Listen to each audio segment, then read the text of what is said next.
Hi everyone, and thank you so much for coming to our conversation surrounded by Yemi Bamiro's One Man and His Shoes. I hope you've all enjoyed it, and for those who haven't watched it, we will give you a little synopsis.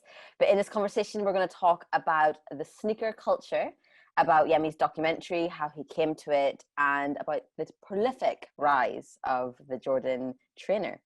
So I'm going to introduce the guys that we have today. So to start off with, we have Yemi Bamiro, who is a creative producer-director who's worked in film and television for over 15 years. Yemi has directed and produced a variety of music, sport, and arts, especially factual related documentaries for TV and online. His podcast credits include Channel 4, Viceland, BBC Two, BBC Four, Sky Sports, and MTV Networks. And I checked on his website, and if you really want to get in his good books, apparently he loves chocolate cake. Yummy. Also, we have with us is Jason Coles. Jason has worked in creative roles in the sports business his entire career and has rediscovered his childhood love for sneakers while working with Adidas and Reebok. It led him to write a book named Golden Kicks, The Shoes That Changed Sport, which follows the rise of the world's most famous sneakers. He also currently co-hosts a Soulful Sneakers Stories podcast with Kish Kash. And then we have Kish Kash, who is a DJ, a sneaker collector or connoisseur, as I read that he prefers to be called a connoisseur, hailing from North London, working in close partnerships with a number of music and sneaker culture events around the world. As a sneaker connoisseur, a brand consultant, DJ, Kish Kash has dedicated his life to sneakers, streetwear, and culture. So we're here to talk about Yemi's documentary. So Yemi debuts his first feature documentary of scale, which he's been working on for around 7 years. So this is a hefty journey. One Man, His Shoes examines the cultural and commercial phenomenon of the Michael Jordan against the increasing commodification of Black culture and the lack of corporate responsibility. A sportsman with once-in-a-generation talent, Jordan was held as a symbol of Black progress. He had his own phenomenal success trainer brand that made Nike one of the most profitable companies in the world. So I think we should get straight into it. Admittedly, before I watched this, I'd heard about it and known about this, but before I watched it, I thought, we've just watched The Last Dance on Netflix. Kind of got to be the same thing. Like it's, we know what we're talking about. But actually, this documentary isn't the story of really Michael Jordan or really about his sellout trainers, even though that's the basis of it. It's really a story of consumerism, of how brands use exclusivity to leverage an appetite for material good. The basis of footwear, but in reality, it speaks to a world we live in now where what we value and what we put value on for human life, which in the current climate feels even more relevant, especially in the Black community. One of the lines said in the movie was, "Wealth and status is scarce, but heavily coveted." And that one really hit home for me. And I think as a viewer, you watch it and you suddenly realize and you're struck by what society's value on the Black life is. So Yemi, starting with you, you've probably been asked this question a million times, but going straight back to the very, very beginning of this, how did you even get involved with this story and why did you feel like you wanted to tell this story? I guess I started thinking about this film or telling this story in about 2012. That's when I sort of started thinking about it. And I thought, I'd always wanted to make something long form. I'd always had sort of ambitions and ideas to make, a longer form piece of content, a film essentially. But I knew that it was important to sort of like delve into things that I was naturally, intrigued by and fascinated by. And, I'd never call myself a sneakerhead per se, but I like trainers. I like sneakers. I've liked them since I was 10 years old, and I started thinking about brands. I started thinking about Air Jordans and I started thinking about collectors, but I started to think about the origin story of the Air Jordan, the fact that 35 years on, nothing has ever eclipsed the popularity of that shoe. And I kind of wanted to understand how, this landmark endorsement deal with Michael Jordan and Nike came about, because I'd never seen that. I'd seen films about sneaker culture. I'd seen films that sort of like, documented certain trainers, but I'd never seen a film that focused specifically on this shoe and how it happened. Because, it's sneaker culture is a byproduct of everything that Michael Jordan and Nike sort of established, you know. So that's why I started to think about it, and then it was just about how do I make this film.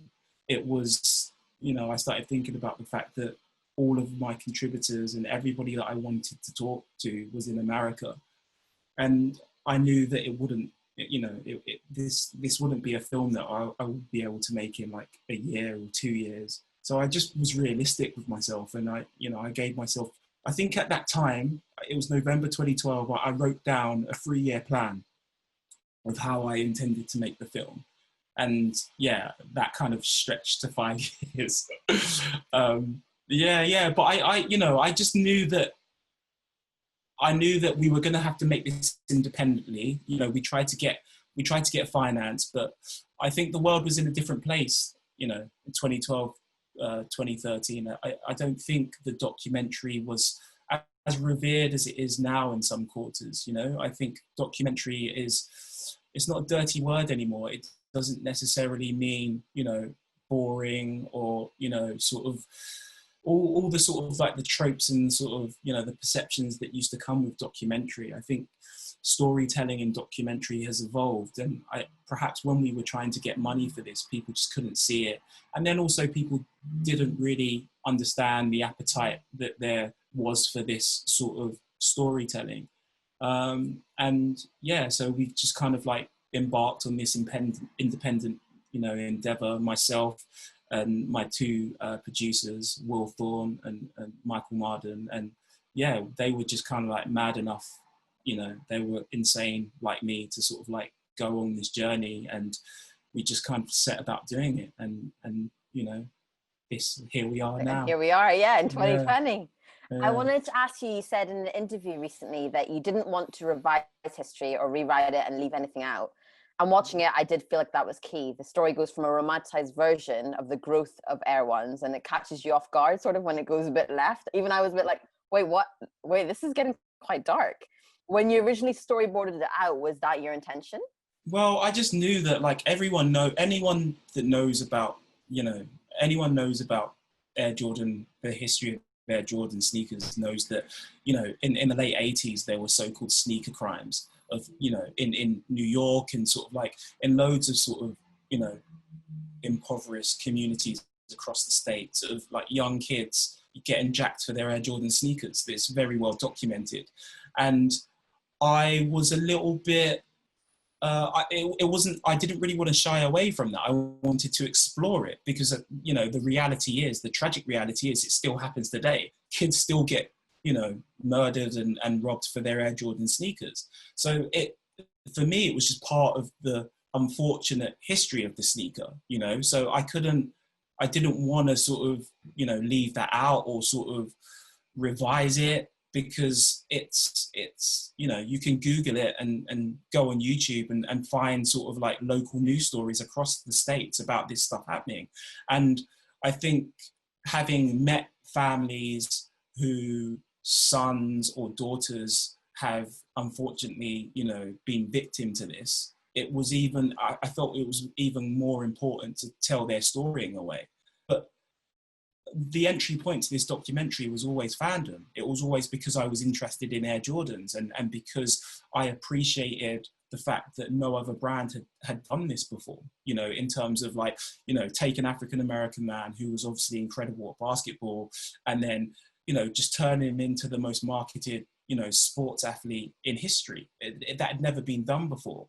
And I think you know, I was really interested in American culture, and when this happened, the 80s, you know, a lot of incredible things happened in the 80s and the 90s in relation to sort of, you know, rap music's mass market breakthrough. I was interested in sort of like the political landscape and the social landscape, and I was also interested in celebrity culture. I think Michael Jordan was, you know, our first superstar celebrity athlete, and we'd never seen that before. He was, you know, he to me, he kind of like remains the foundation. If you didn't have Michael Jordan and Nike, you wouldn't have David Beckham and Adidas. You wouldn't have Tiger Woods and Nike. You wouldn't have LeBron James. You wouldn't have Steph Curry and Under Armour. Do you know what I mean? I think Michael Jordan and Nike, that collaboration, that showed the world what was possible. And I think every brand has tried to sort of emulate that in some sort of way and has never been able to do it. So, you know, when I was thinking about making the film and when I was making the film, I was thinking about all of these different things and how we could tell a coherent story over the course of 85 minutes that was engaging and that wasn't a fluff piece, that was a little bit multi-dimensional. And yeah, here we are. And a question for you, when you were making it, is there anything that you sort of discovered, any revelations that happened during the make of it that you were like, oh, I didn't know this, but I've got to sort of put this in? Yeah, I think there were nuggets. I think hanging out and talking to David Falk, who was Michael Jordan's agent for pretty much most of his career, his stories were just phenomenal. Like, you know, and he wasn't just Michael Jordan's agent. He looked after a number of high profile like NBA players at the time in the 80s and in the 90s, including Patrick Ewing. And just some of the things that he told me were like fascinating. I think Peter Moore, who was the original designer of the Air Jordan 1, some of the stories that he told me about Tinker Hatfield and, you know, Tinker Hatfield working underneath him and, you know, Peter Moore essentially giving Tinker Hatfield his start. That all of that stuff was incredible to me, because I think most people that come to the Air Jordan phenomenon now, I think it's just Tinker Hatfield. Obviously, you know, he picked it up from the free and sort of like just ran with it. But I think, you know, Peter Moore and Rob Strasser, it all started with those two guys. Everything started with those guys are the foundation of everything. So I was really interested to hear these guys talk, because, you know, you could argue that sneaker culture exists because of these guys. And, you know, I go to Portland or I go to sort of like Washington where David Falk's office is, and like these guys are in their late 60s, 70s now, you know, and they're very kind of nonchalant about it all. They would tell me these incredible stories and I'd be like, but, you know, in a way we could argue that sneaker culture, you know, exists because of you. Like Peter Moore telling me that, you know, the original Wings logo, he kind of drew that on a plane after having a meeting with Michael Jordan. And that's how the Wings logo, you know, was formed. Like, these are stories that people don't necessarily know. And I was interested in unearthing all of these gems because they were really interesting to me. And I just kind of feel that because sneaker culture is this big thing now, and I kind of wanted to service it by saying, well, like, yeah, we know it exists. It's incredible. We all love sneakers. We all know what the byproduct of this is.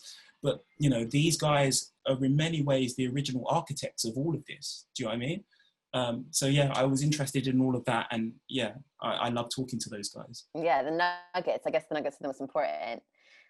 Kish, I wanted to ask you, welcome, as our trainer connoisseur. I mean, you really know your stuff. I've done my research on you, and there's not very many guys who know as much as you know. How did you feel watching this? Obviously, we watched The Last Dance, and, you know, that was a wealth of Michael Jordan and who he was as a sportsman. Was there anything that you took away from this that you felt like was quite important, or was quite, even for you, finding out things that you maybe didn't know? Yeah, I mean, you know, as Yemi says, it's these stories, you know, about the, you know, it's stuff that Jason and I have also explored with our podcast series as well. And it's just like seeing these stories of the behind the scenes, you know, the average sneaker connoisseur, sneaker enthusiast, sneakerhead, for example, doesn't actually or isn't actually aware of the history. How did that shoe get to the shelf? What was involved in that? What was involved with the marketing, the R&D, you know, all those sort of facets, those stories that Yemi, you know, so diligently explored. You know, those are the nuggets that I gained from it. And if I'm gaining from it, it's just amazing. You know, I just love to know, you know, all these people who are not, and even the people who aren't into sneakers that will be drawn to this documentary, just, you know, as a socio-anthropological study going, wow, it's deeper. You know, the layers, it's like more than a trifle. It's like looking at the sediments of, you know, going through the, you know, the earth strata, that kind of thing. It's, you know, those sort of nuggets you're pulling out, you know, going on an archaeological dig, you know, for a forensic examination of the whole culture. It's absolutely brilliant. And, you know, I've got to give full credit to Yemi just for exciting me. You know, it's like the same with the Last Dance documentary that you mentioned, that we've referenced. And you know, we thought we knew the Michael Jordan story. Yeah. No, we knew that much of it, and I'm sure there's even more that we can explore. And I'm fascinated to know what, you know, how Yemi will actually approach this subject. You know, hopefully there's going to be a part 2. Another 7 years. Some other aspect. Yeah, another 7 years. No, he might do it quicker this time. Like, he'll learn from that process. You know, 6.5 or something like that. You know what I mean? But you know, it'd be so brilliant. You know, just to see, you know, what he does next with this. But I think this, you know, the viewers are just, you know, going to be so like surprised. You know, it's just not just about that. It's about all these ancillary things that are just going on in orbit around, say, like the central story. Yeah, very brilliant stuff. Yeah, very true. And Jason, for you, in your work, you've covered the rise of Air Ones, and also you and Kish have actually talked about it in your podcast with Jordan Geller, and you talk about the rise of that and the history of the Jordans. But this documentary obviously is more than that, and it's the politics behind it, as Kish just said. I just want to know from you what your takeaways were, because obviously you wrote a whole book about, you know, the rise in the politics behind the scenes. Is there anything new that you learned as well? There were quite a few things. I mean, first of all, I just want to say to Yemi, amazing job. You know, a brilliant doc. Thank you. Yeah, I mean, I think I've seen pretty much every sneaker doc that's ever been made, and this does set a new benchmark. So yeah, everyone needs to go and see it. Oh. Pleasure. No. So yeah, I mean, I got to say, when I first heard that Yemi was going to make it, I was a bit worried that it was going to be kind of yet another kind of fanboy Jordan film, because there have been a few. So I just thought it was just so refreshing. You know, it kind of, I think Jordan, quite rightly, there is a lot of reverence that people have for him, but it's when you kind of go deeper into the story and you see not necessarily just some of those darker aspects that, you know, Yemi explores, but just the ins and outs of, you know, how these deals have happened and how it actually affected not just sneaker culture, but American culture. You know, Michael Jordan was one of the first kind of athletes who just completely transcended sport. You know, he was everywhere. He was on the side of cereal packets. He was selling Gatorade. He was selling McDonald's. He was selling everything. So I think it's really good from the point of view of looking at it, at how it kind of changed not just American culture, but also the role of the black athlete in many ways in American sport. So while I kind of knew a lot of the story, I just loved the way that Yemi went into areas that no one has ever really explored before, you know. And I have to say, you know, he's got some balls on him for doing some of those things. Yeah. And some of the contributors that you got, Yemi, especially, you know, Julie Strasser, who I don't think has ever been on camera before. Who wrote a brilliant book called Swoosh, which again, I think Nike would probably want to burn every single copy. Yeah. But so well done for talking to Julie, but also, you know, that some of the contributors, you know, that Yemi was able to get. I mean, pretty much anyone who was there, I think Yemi got, you know, people like Peter Moore, who we've discussed, but like people like Sonny Vaccaro, you know, and again, some of the other contributors, people like Jamila Hill and Russ Bankston, Babito Garcia, so people who really know the topic. So for me, it was just kind of a complete doc, you know, and it's not often you watch something, especially me, I'm kind of always a bit cynical when I watch sneaker documentaries, especially because I'm always looking for what have they left out, and I just couldn't really find anything. So yeah, I mean, certainly gets my seal of approval. Yeah, Yemi actually, from a filmmaking point of view, reaching out to people who are big dogs, and you just being, you know, doing this kind of off your own back and not really having, you know, a big channel behind you to sort of rev up interest for people to want to take part. How did you persuade people to take part and to contribute? Well, I mean, that's one of the reasons why it took 7 years. I think everyone that you ask is not necessarily going to be in your documentary, but I think the key is to perhaps keep asking. And I think that was one of the things with this. It took me, so for instance, Sonny Vaccaro. So it took me about 2 years to convince Sonny to be in the film. And then I ended up interviewing him twice in the end. And yeah, I kind of count him and his wife, Pam, as friends. They've been so supportive of this project. They're incredible people. And, you know, they really appreciated the film.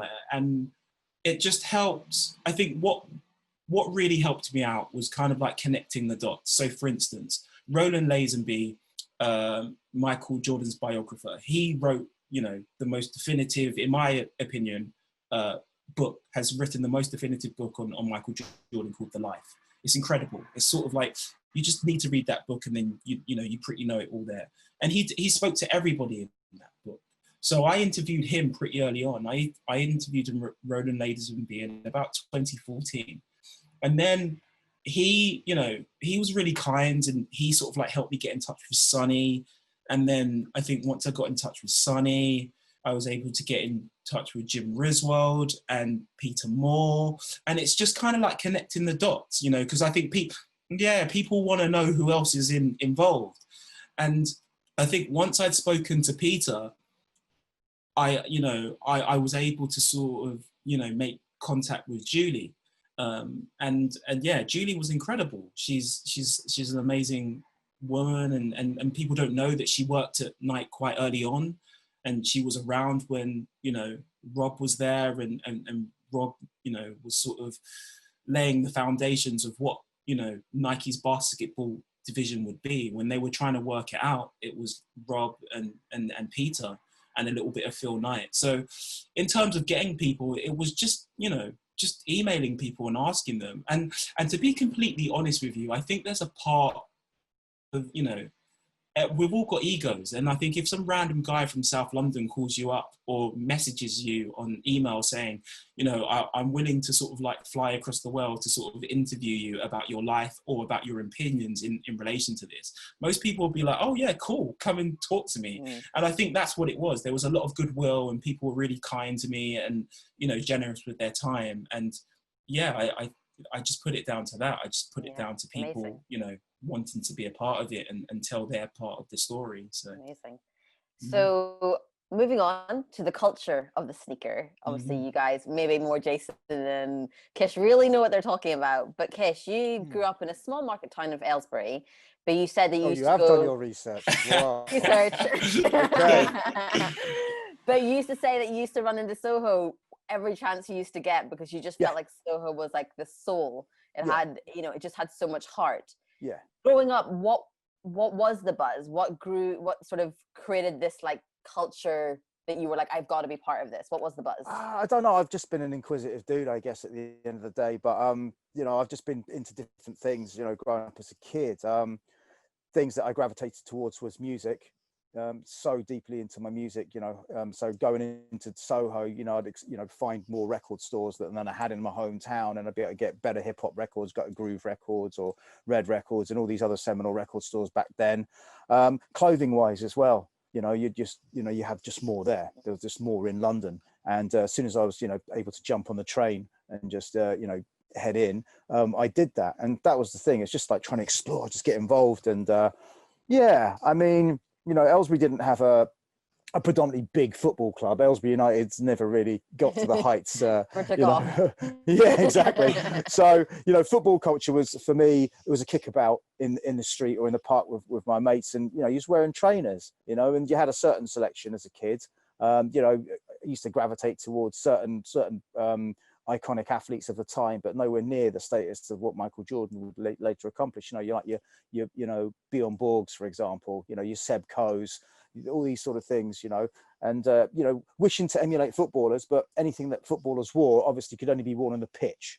So, you know, you wasn't about to go walk around in a pair of football boots, you know what I mean? So, you know, you had athletes such as Pele and Maradona at the time that you looked at. But yeah, just going into London, exploring and see what's good, hunting and seeing, you know, what's about. And there's always that sense and sensibility. And it's also fueled, you know, by my, you know, I was able to go see my family in America, and that's how I became more aware of basketball culture. And another aspect of what introduced me to basketball stars such as Larry Bird and Magic Johnson, etc., were when I bought comic books. They used to have the adverts. The American comic books used to have adverts, and used to have adverts for, you know, these guys endorsing things, you know, and their sneakers. And I'm just like going, yeah, what's going on here? Then you'd also see rap videos, and you'd see that kind of thing going on. And, you know, you'd be like, whoa, what's, you know, this whole thing, like watching Rocksteady Crew and the record covers that you used to get as well. And the vinyl record covers, I've got a few behind me here. Still, just a few behind you. Just a smidgen, yeah. But, you know, it was like, seeing what they were wearing and going, okay, cool. But the one thing that was kind of critical that hasn't sort of followed on from time was you'd have to have your own unique style, and you'd have to have your own acumen, and you have to express uniquely. Yeah. So if your friend had something, you didn't have it. So if you saw your rappers or whatever wearing something, they gave you style cues sometimes, but you didn't do that. And the same with the football casuals as well. It was like, okay, those are kind of popular. You know, but what can I do to be different from my friends? Yeah. And you know, that was the key tenets, I think, for that, I guess. That actually brings me on to a very good point. My next question for you. You did say in an interview that you would argue that street style has got less to do with the street than it ever has done before, because most of the people who are wearing it now aren't actually from the street. They just want to look like they are. Yeah. And I actually thought that was quite a powerful comment. For you, as someone who's been part of the culture for such a long time, do you feel like the sneaker culture has lost its authenticity? To a degree. It's always a compromise. Evolution happens, and there's a pro and a con to every sort of aspect of our life with regards to that. But that's a great question.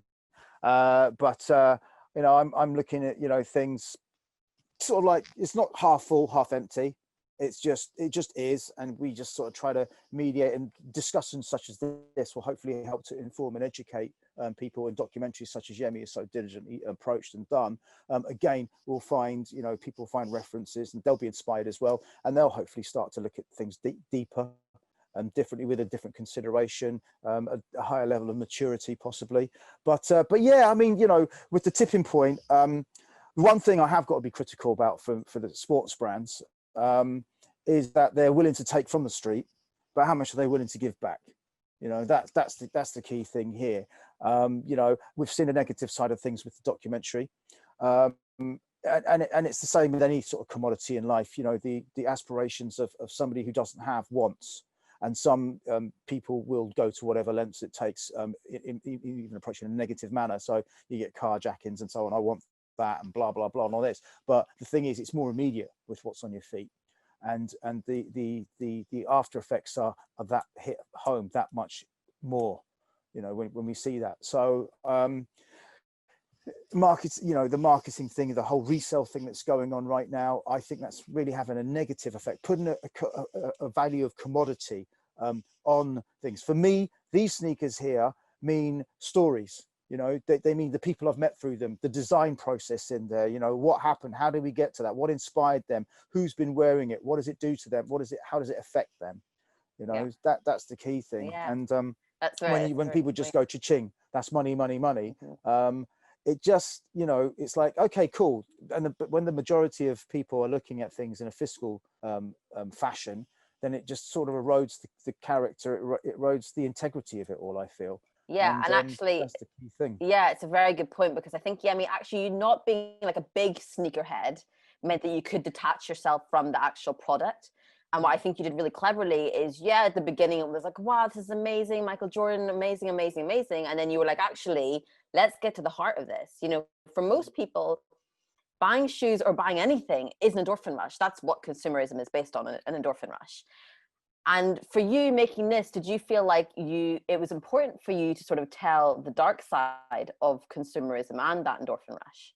Yeah, I mean, yes and no. I kind of, you know, I kind of wanted to tell, I wanted to be true to the story. And the story is that, you know, there have been these crimes for a long time and they still happen. I think me sort of probing into why that happens is a different documentary. It's, you know, I kind of feel that we can't boil it down to sort of just Nike or just, you know, it's structural stuff. It's sort of, you know, it's government policy. It's so much bigger than just that. So yeah, I can't necessarily say that was at the forefront of my mind. I just wanted to explore and prod, you know, the fact that this sneaker has a history. And for 60 minutes in that film, 70 minutes, you see the history, you see how it played out, you see the origin story, and you see, you know, the building blocks to which got it to where it is. And then unfortunately, there's another, you know, there's another part of the history that, you know, I had to explore, because I didn't want to revise things, and I wanted to be authentic. And I, you know, like Jason alluded to, you know, you watch things and you're kind of like, well, okay, like, you know, what is this telling me? I didn't want this film to have an agenda. I just wanted to sort of like be really honest and be really, you know, like, I kind of feel I read some things on Twitter and they came from like sneakerheads. I think people just wanted 70 minutes of like, you know, like Michael Jordan slam dunking, yeah, and then like sort of, you know, I think people wanted that, and they weren't really willing to sort of accept the final third of the film. But you know, I started my career as a journalist, and I kind of felt like as a journalist, as a filmmaker, you know, you're kind of taught to, you know, tell the whole story and leave people, you know, to kind of like reach their own conclusions. I didn't go in there to sort of like say, you know, you must think this about this brand or about these people. It was more like, well, you know, here are all the facts, make your own mind up. I didn't want it to feel like, you know, we ever had an agenda. And like I've said, like, you know, my entry point into this was fandom. You know, I remember being 13 and 14 years old and sort of like going to secondary school in South London, and, you know, having a kind of like a Chicago Bulls jacket and understanding, you know, that Michael Jordan was larger than life, and understanding that sort of like this African-American man was basically like God. When it came to this sport, and when it came to sort of like corporate America. And I knew like at a really young age, like how important that was, that, you know, he was the most marketed man in history. For sure, yeah. So, yeah, I think it's not necessarily about, like the darker side, so to speak. It's just about telling a story that is honest and authentic and sort of like presents the facts, basically. Yeah, definitely. It's like, yeah, because it's like having a Michael Jordan shoe on your foot is a relatively affordable sort of social status affecting product. You know, you can't have your BMW, you can't have your Mercedes, but I got Jordans on my feet. And what that means is it's that price point, the athlete behind it, and so on and so forth, and the story that, you know, Yemi's, you know, done. And it's like, if you've got those, it's like, I've made something. You know, it's like it's even more than like having the latest Air Maxes or whatever. It's like, I got Jordans on my feet. You know, it's like, it's that iconography and that level of, you know, brand, you know, endorsement. Really, it sits along with the premier brands within their respective fields, you could argue. Very true. Jason, for you, Golden Kicks, GQ did say your book examines the lives of trainers not only changed sport, but sportswear forever. I was wondering for you, what do you think the turning point was when actually the trainers became more important than the game? Well, yeah, I mean, there's been lots of debate over that, really. I mean, debatably, you can almost go back to the late 19th century, because as Kish and I discovered on our podcast, we talked to a friend of ours called Dr. Thomas Turner, who pointed out that in some ways sneaker culture isn't a new thing, and that it first started really when people started playing lawn tennis.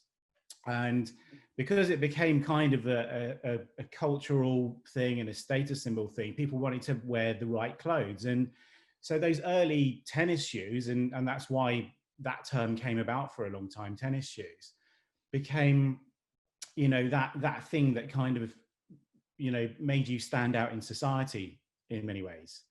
So I think, yeah, I mean, you can go back all that way, and people in some respects don't like to, because it seems that long ago, and people want to think that sneaker culture is this kind of fairly new thing.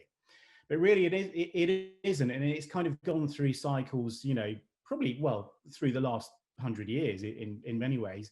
I mean, another thing that kind of astounded us on Soulful was when we were talking about the Converse All-Star.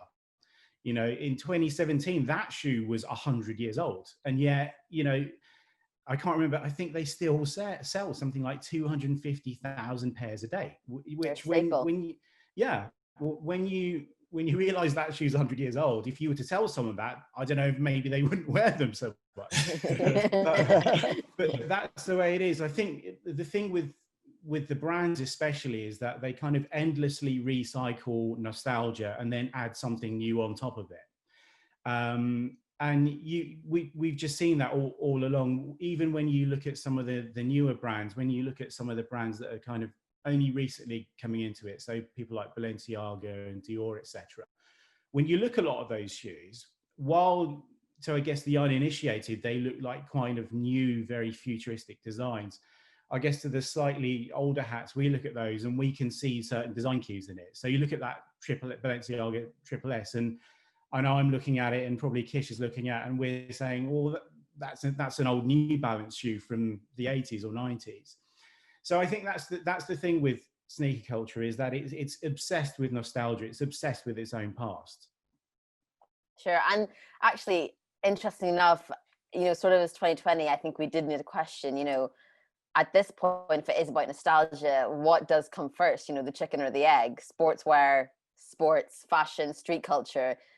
Are they all as relevant as each other? Or at this stage in 2020, is one more relevant than the other, do you think? They're all sort of in tandem, wouldn't you say, Jace? Yeah, I think so. I think more and more, though, sport is kind of playing less of a role. And, we're seeing more of the collabs, especially with, artists, musicians especially, are having, you only have to look at what, Kanye West has done. All the brands now have got their kind of, premier musicians. Yeah, exactly. So you had, Puma with Rihanna, and they've brought Jay-Z on as the creative director on basketball.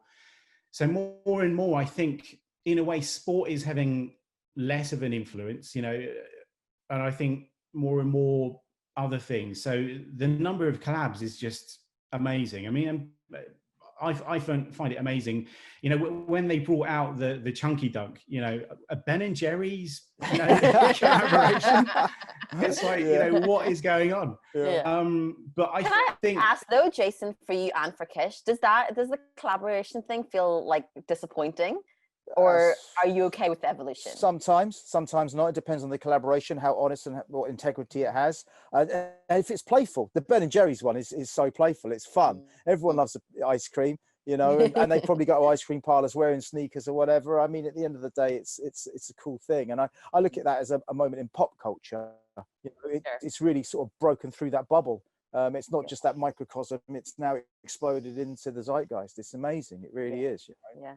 That's actually quite nice that you think of it as a positive thing, because most people will be like, no, sneakers are what they need to be. It needs to stay in sport. It needs to be what it is, to stay authentic. But actually, authenticity can kind of grow, is kind of what you're saying. Yeah, no, definitely. When you look at what we're dealing with now with regards to Yeezy, etc., the foundation of that sort of aspect of sneaker culture, it came from Run DMC. And their endorsement deal, which is another massive moment in the 80s, and those sort of the stories that Yemi obviously discovered and approached and as relayed, worked in tandem, with that, and we're seeing the sort of the benefits of that. But I was saying to someone the other day, it's like music artists are now the new athletes. 100%. Just what Travis Scott has done with Jordan Brand is insane. Yeah. Do you know what I mean? Like, absolutely insane. Right. Because I think his fan base is just like really passionate and enthusiastic anyway. And you sort of like, you transfer that over to sort of like sneakers, and you give them a partnership with Jordan. It's insane, And I think you look at Virgil, you look at what Drake's done with Nike. It's like, it's kind of like musicians are the new pitchman. That's it. They are, they are probably as important, if not more, than athletes. Because I think those athletes, athletes like Jordan don't come along every single day. Do you know what I mean? I think you've got LeBron, who, you can sort of like argue is probably the closest in terms of like selling, product and selling sneakers. And then that's probably it. Kobe was up there as well. Steph Curry with Under Armour. Do you guys think, can I ask, do you think that the sports industry should be worried about that? The fact that they rely solely on these sports stars to sort of make more money for them. If it's going to go to music, what happens to sport. Yeah, well, this is one thing that Jason and I were discussing, is the erosion of the character, of the personality associated with athletes. They're surrounded by so many people, all these endorsement deals. You can't say that because otherwise you're going to lose that sponsor. You can't do this, you can't do that. Sure. Back then, things that, you know, there were no breaks. Do you know what I mean? And you had colourful characters. But what musicians can do, they can say whatever they want. Yeah. Right? Exactly. They're not hindered by that. Yeah. Which is kind of funny. It's kind of weird, because when you look at all the colourful, you know, sports stars, the exuberant sports stars, Agassi, I mean, when he came out in the way what he did in tennis, and his whole, you know, the way he blazed through, you know, just with the way he's played, but his uniform, you know, all the style, etc. It's very like denim on court. All that kind of stuff. Oh, that's a uniform violation. Well, someone was learning from what happened to Jordan. See? Right, it's like, okay, we can use that, and we can, you know, use that, but the thing is, that's kind of been lost a little bit, which is a shame. Nike did do you know, a little bit with Kaepernick, with Colin Kaepernick and that, but they didn't do enough. Right, Didn't do enough. And that's a story which still resonates and still needs to be propelled, because, you know, that's just, we've just started that story. And I think sports companies, if they really want to, you know, have a degree of honesty and integrity, more importantly, and try to change things up. You've taken so much from the street, as I said earlier. Can you give back? And can you do it in an honest way? Yeah, making some basketball courts out of reground, basketball sold, that's great.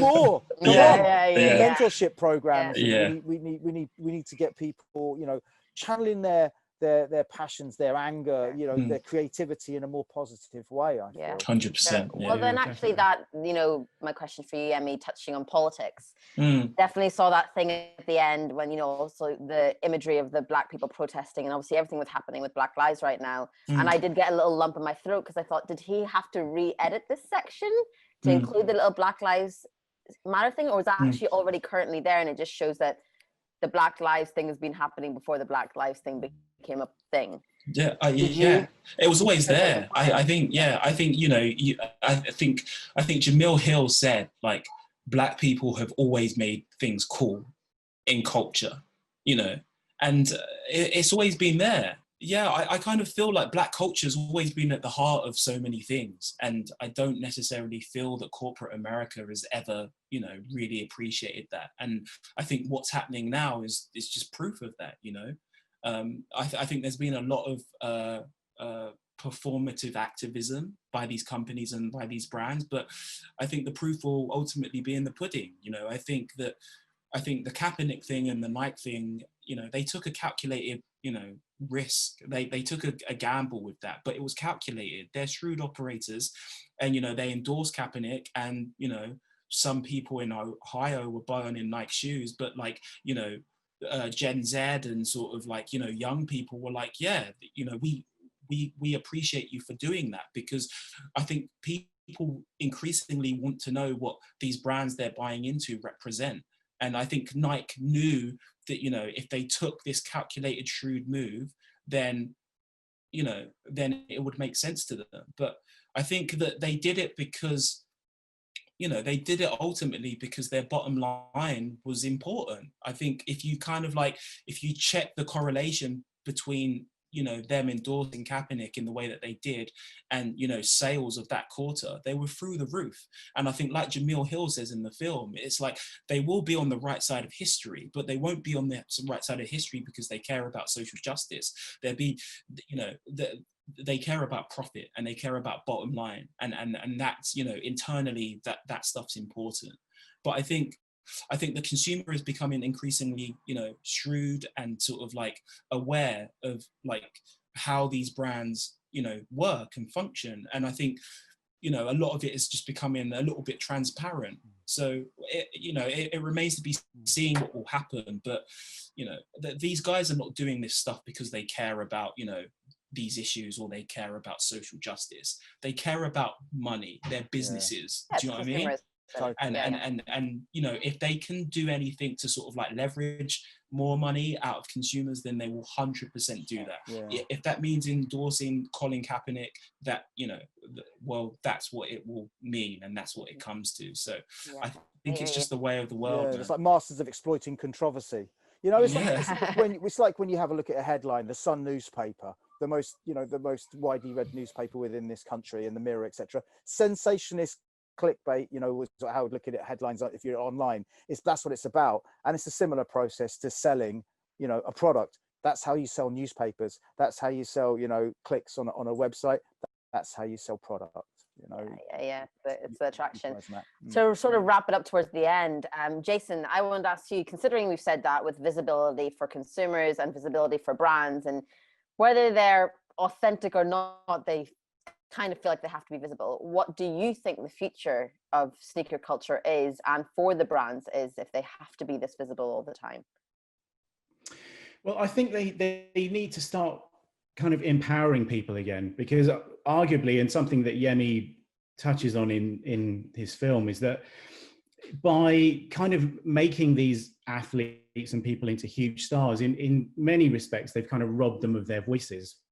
Jordan was one of the first, in many ways, who kind of didn't pick up the baton from his predecessors. So black athletes before him, you know, they use their platform as a way to fight for social justice. But Jordan, I think because he became such a commercial machine, just kind of allowed that to shut him up, really, whether he wanted to, or whether that was Nike or just the sheer number of brands who were sponsoring him.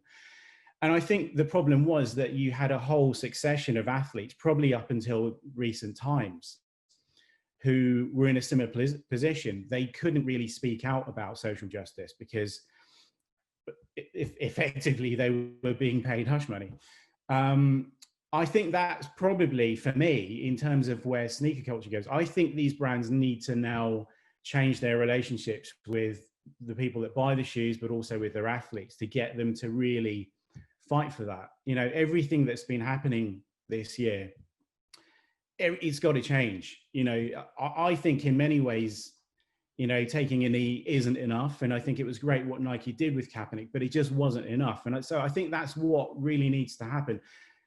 I think, we can have loads of, you know, new collabs, and there can be more people coming in and doing them and things. But I think, if anything, what these brands need to be doing is empowering people more, getting people to, you know, buy into that.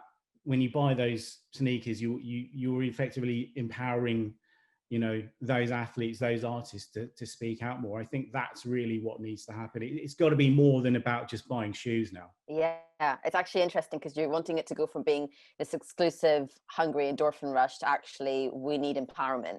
And that's the world we live in 2020, which is like, I need to actually feel empowered by wearing shoes if that's possible. I want to feel that. Exactly. So yeah, I guess we're asking brands to do.